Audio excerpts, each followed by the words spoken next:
ሌተናንት ጀነራል ታደሰ ወረደ ከጠቅላይ ሚኒስትር አብይ ስልጣን እንዳይቀበሉ በህወሓት ጫና ተደርጎባቸው እንደነበረ ተናገሩ። ለአንድ ዓመት የትግራይ ጊዜያዊ አስተዳደር ፕሬዝዳንት ሆነው የሰሩት ጀነራል ታደሰ ወረደ በክልሉ መሪነት እንዳይቀጥሉ ከህወሓት በኩል ጫና እንደተደረገባቸው ተናግረዋል። ሌተናንት ጀነራል ታደሰ ባለፈው ሳምንት ወደ አዲስ አበባ አቅንተው ለፌዴራል መንግስቱ አፈጻጸም ሪፖርት ካቀረቡና የስልጣን ጊዜያቸውን ከተራዘመ በኋላ ህወሓት ስልጣን እንዳትቀበል ብሏቸው እንደነበርም ገልጸዋል። ፕሬዝዳንቱ ማክሰኞ ሚያዝያ 6 ቀን መቀሌ ውስጥ በሰጡት ጋዜጣዊ መግለጫ ላይ እንደተናገሩት በቅርቡ ወደ አዲስ አበባ የሄዱት በጠቅላይ ሚኒስትር አብይ ግብዣ መሆኑን ጠቅሰዋል። ሌተናንት ጀነራል ታደሰ ባለፈው ሳምንት የአንድ ዓመት የትግራይ ጊዜያዊ አስተዳደር ፕሬዝዳንት ስልጣናቸውን ከመጠናቀቁ በፊት በጠቅላይ ሚኒስትር አብይ የስልጣን ዘመናቸው ለተጨማሪ አንድ ዓመት ተራዝሞላቸዋል። ሌተናንት ጀነራል ታደሰ ወረደ በህወሓት ስለተቋቋመው የስልጣን ዘመናቸው መራዘም በተመለከተ በሰጡት አስተያየት የጊዜያዊ አስተዳደሩ የስልጣን ጊዜ ማብቃቱን ተከትሎ የአመራር ክፍተት እንዳይፈጠርና በክልሉ አስተዳደር አልባ እንዳይሆን ሀሳብ ማቅረባቸውም ጠቅሷል። ከሁለት ወራት በፊት ጀምሮ የጊዜያዊ አስተዳደሩ የስልጣን ጊዜ እንደሚያበቃ በመጥቀስ ለድርጅቱ አመራሮች ጥያቄ ሲያነሱ መቆየታቸው የተናገሩት ፕሬዝዳንቱ ነገር ግን ከህወሓት በኩል ተተኪ ሰውም ሆነ ሀሳብ አልቀረበም ብለዋል። ሌተናንት ጀነራል ታደሰ ከጠቅላይ ሚኒስትሩና ከሌሎችም የፌዴራል መንግስቱ ከፍተኛ አመራሮች ጋር ለመነጋገር ወደ አዲስ አበባ ሲሄዱ የፕሪቶሪያ ውል ፈራሚ ከሆነው ህወሓት ሊቀመንበር ደብረጽዮን ገብረ ሚካኤል ጋር በመመካከርና በመስማማት መሆኑን መግለጫቸው ላይ ተናግረዋል። ይህ የሌተናንት ጀነራል ታደሰ ወረደ ንግግርን በተመለከተ እስካሁን ድረስ ከህጋዊ ፓርቲ የተሰነዘረው የህወሓት መግለጫ ምንም ነገር አላለም።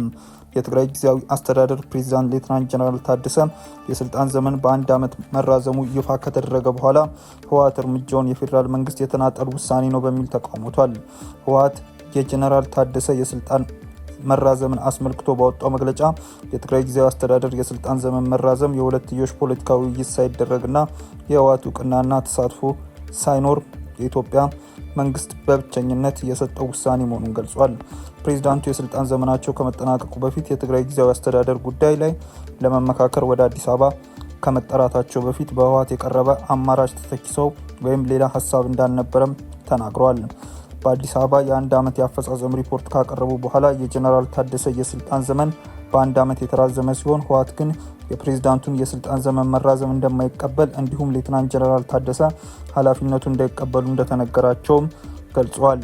የጊዜያዊ አስተዳደሩ ፕሬዝዳንት ከህወሓት በኩል ስልጣን እንዳትቀበል መባላቸውን የተናገሩ ሲሆን ነገር ግን ይህ ግፊት ተቀባይነት የሌለው መሆኑን አመላክተዋል። ስልጣን አልፈልግም እምቢ ማለት መብት ነው፣ ነገር ግን አንተም እምቢ በል ስልጣን እንዳትቀበል ብሎ ማለት ግን ልክ አይደለም፣ እኔም ይህንን ሀሳብ አልቀበለውም ሲሉ ሌተናንት ጀነራል ታደሰ ወረደ በህወሓት አመራሮች ሀሳብ አለመስማማታቸውን በመግለጫቸው ላይ ተናግረዋል። በመወራጨትና በመዝለፍ የሚፈጠር ነገር የለም ያሉት ፕሬዝዳንት ታደሰም ከቀያቸው የተፈናቀሉትን ለመመለስ እና የትግራይ ክልል ህገ መንግስት ግዛትን ለማስከበር ጠንክረውም እንደሚሰሩ ተናግረዋል። ፕሬዝዳንቱ በሰጡት መግለጫ የተፈናቀሉ ወገኖቻችንን መመለስና የትግራይ ክልል ግዛትን ማስጠበቅ ከመፈክር ያለፈ መሆን አለበትም ብለዋል። ሌተናንት ጀነራል ታደሰ ወረደ በአዲስ አበባ ፌዴራል መንግስት ያቀረቡት ሪፖርት የክልሉ መስሪያ ቤቶች የስራ አፈጻጸምን መሰረት ያደረገ መሆኑን በመግለጫቸው ላይ ጠቅሰዋል። ፕሬዝዳንቱ የፌዴራል መንግስት መገናኛ ብዙሃን ከሪፖርቱ ጋር በተያያዘ ያወጣቸውን ዘገባዎች በሚመለከት ሲናገሩም እውነታዎቹ ሊታፈኑ አይችሉምና በሪፖርት ውስጥም የቀረቡ ምስሎች የቅርብ ጊዜ ናቸው ብለዋል። ነገር ግን የቀረቡ ችግሮችም አብረው ሪፖርት አለመደረጋቸው የመገናኛ ብዙሃኑ ክፍተት መሆኑን ጠቅሰዋል። ሌተናንት ጀነራል ታደሰ ከፌዴራል መንግስቱ ጋር በነበራቸው ውይይትና ባቀረቡት ሪፖርት ላይ ካነሷቸው ጉዳዮች መካከል በጦርነት የወደሙ ተቋማትን መልሶ መገንባት፣ በትምህርትና በጤና ዘርፍ ያሉ እንቅስቃሴዎችን በበጀት መቋረጥን ተከትሎ የተከሰተውን የመድኃኒት እጥረት እንደሚገኝበትም ጠቅሰዋል። ፕሬዝዳንቱ በክልል ውስጥ ያለውም የበጀት መድኃኒት፣ የነዳጅና የሌሎች መሰረታዊ እቃዎችን እጥረት ቢኖሩም ትግራይ እጇንና እግሯን አጣጥፋ አልተቀመጠችም በማለት የተለያዩ የልማት ስራዎችንም ሲሰሩ መቆየታቸውን ተናግረዋል። የክልሉ መንግስት ከፌዴራል መንግስቱ በጀት ስላልተላከለት ላለፉት ወራት ለሰራተኞች ደሞዝ መክፈል አለመቻሉንም ሲናገር ነበር።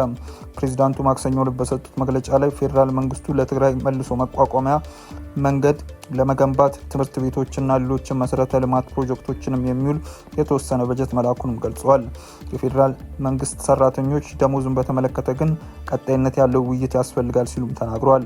ሌተናንት ጀነራል ታደሰ ለፌዴራል መንግስቱ ባቀረቡት ዓመታዊ ሪፖርት ላይ በመመስረት የመንግስት መገናኛ ብዙሃን ዘገባዎች ሰፊ የመንግስት እንቅስቃሴዎችን የመልሶ ግንባታና የመልሶ መቋቋም ስራዎች ስኬታማ መሆናቸውንም አቅርበዋል። ጊዜያዊ አስተዳዳሪው በመግለጫቸው ዘገባዎቹ በክልሉ ያለውን ወቅታዊ ሁኔታ አለመጥቀሳቸው የሚዲያዎች ክፍተት ነው ብለዋል። በፌዴራል መንግስትና በትግራይ ጊዜያዊ አስተዳደር መካከል ተፈናቃዮች ወደ ቀያቸው የሚመለስ ጉዳይና አወዛጋቢ ግዛቶችን በተመለከተ ያለው ጥያቄ እንዲሁም በታጣቂዎች ጥቃት ትጥቅ መፍታትና መሰናበት እንዲሁም መፍትሄ ያላገኙ ነጥቦች ናቸው።